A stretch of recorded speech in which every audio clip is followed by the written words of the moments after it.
Hey, I I just bought this Norns, Monome Norns, and I got it used, and it's an older model. It uses the CM3, which has quite a bit less storage. I think like 1 gig versus 32 gig as compared to the 3 Plus.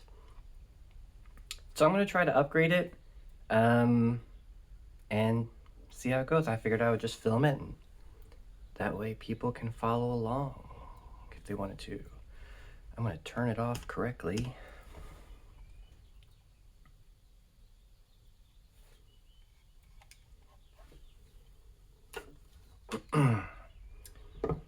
Okay. So I'm just going to pull on these encoder caps. Try to get these keycaps off.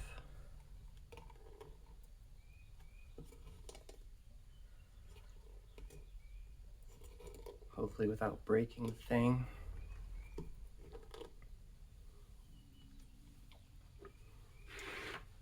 Let's see. Oh, that just barely fits. Let's see, 10 millimeter. I don't think we need this whole thing.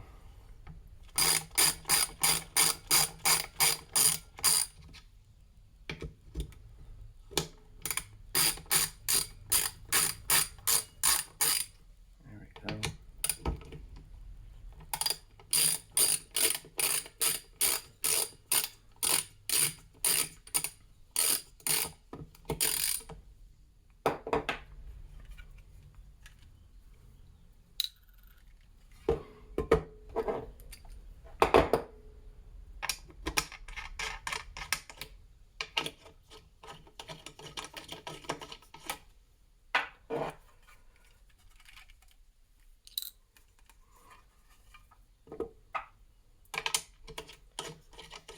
Still not coming out.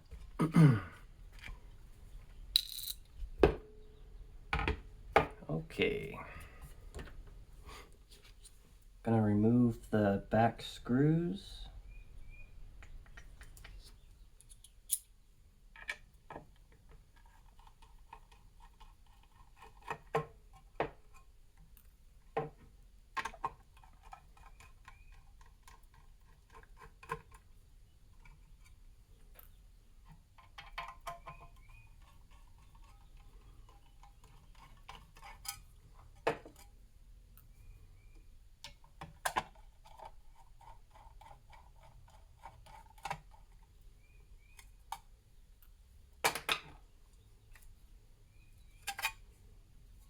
That removes the plate.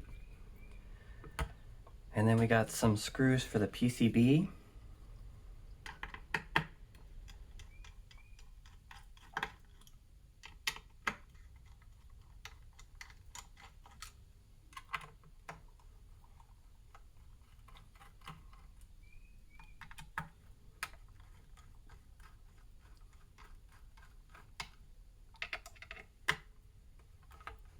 These are supposed to be the same as the ones that go in the holding back the back plate. But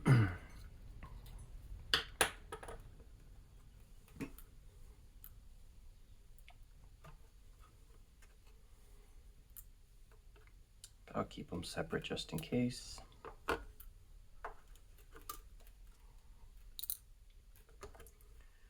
Okay.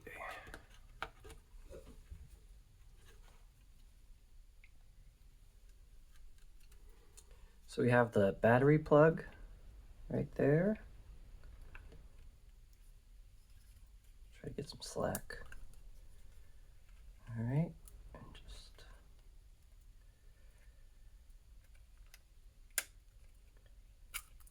pull it out.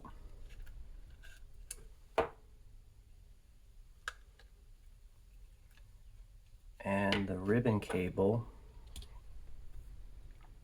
for the screen should have little handles that pop up.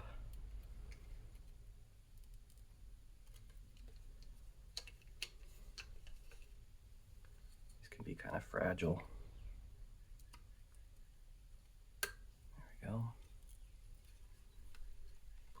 ribbon cable. Okay, that's what it looks like. Display, battery. I like how they did that bar. That's pretty cool. Seems very solid. Okay, I'm gonna set the top aside. Now we have the old module and the new module.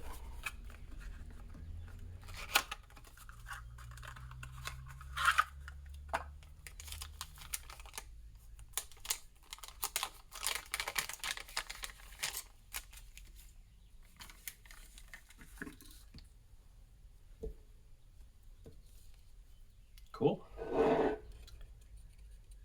Gonna pull on the tabs, eject it. Comes right out. Put the new one in. Snap it into place. Okay. Easy peasy. So now we gotta flash it. And that means it needs, I wonder if it really does need all this attached again just to flash it, but we're gonna have to reassemble it anyway, so might as well. So I'm gonna do the things in reverse. Try to get this ribbon cable in.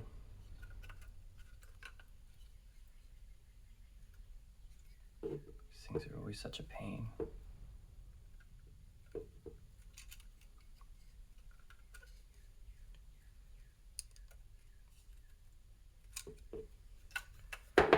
They're also pretty fragile. The cables themselves, I mean. Alright.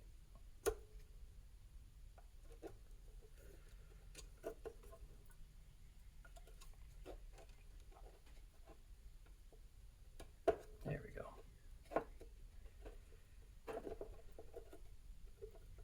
I mean, maybe not the ribbon themselves, but the connections usually are to the board. Luckily, there's some slack. Okay. Gonna grab the power cable, the battery connector, and plug that back in.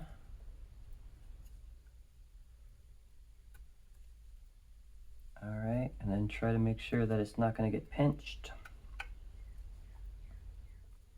It's very tight. Yeah, that looks good.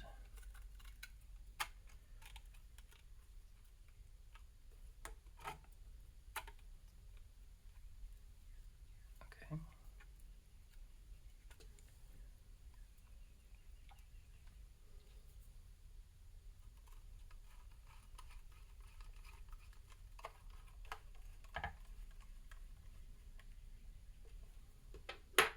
All right.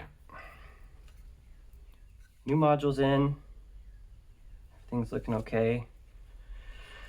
And there's a switch here between run and disk, so I guess I need to flip that.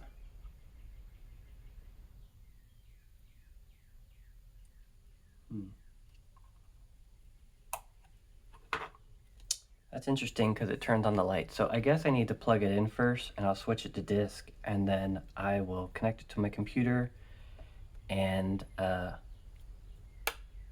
flash the firmware, which I will spare you from watching that because it seems like it's going to be pretty boring. So I will stop now. Okay, so that was pretty easy. Just used Etcher to flash the firmware and then expanded the file system. So now for reassembly.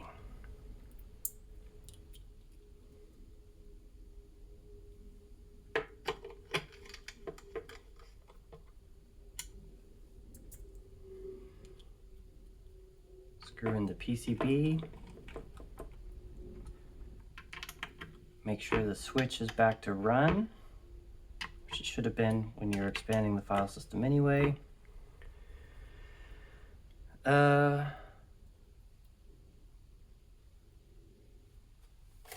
gonna do the back plate. Let's see, there's the reset button, so making sure that the reset button is aligned there.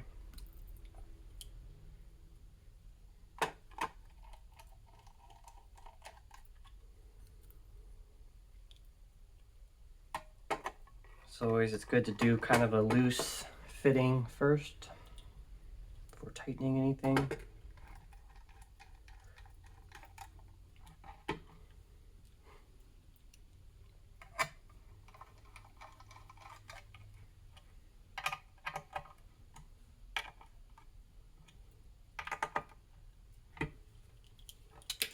Okay. Then the encoder nuts.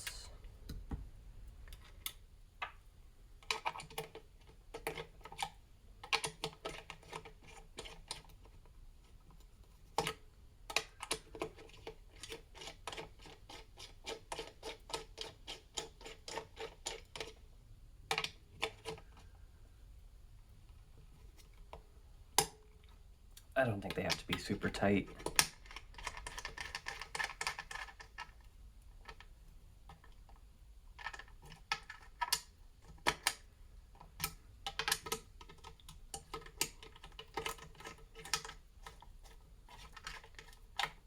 A lot of the stuff you can over tighten and then it rips it out of the board. This PCB mounted stuff. Why are you not going in there?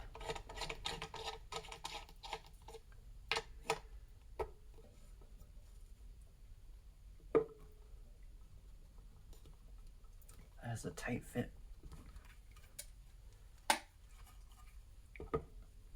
Okay, I think that's probably more than good. Going to add the encoder caps back. There's always kind of a flat side with these kind of encoder caps. So make sure you got those aligned. Flat side.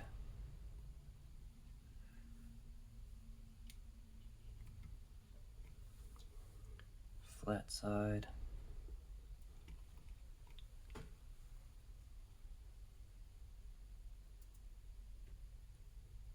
Hopefully I'm actually recording this.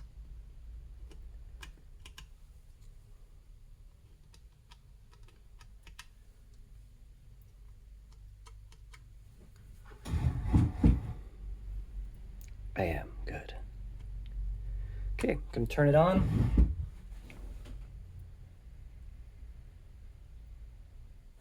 Oh, I always do this. Oh no, it's on. Okay, just takes a minute.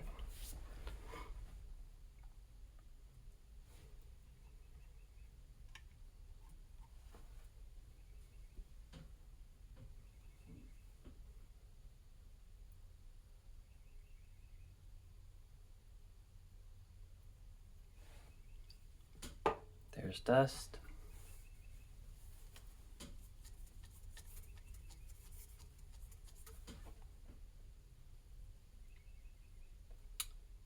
Go to the select screen, hit K2, and now we have a lot more storage. So it seems like it works. Screen's working. Buttons are working. Encoders are working. Cool, that's it. Thanks for watching.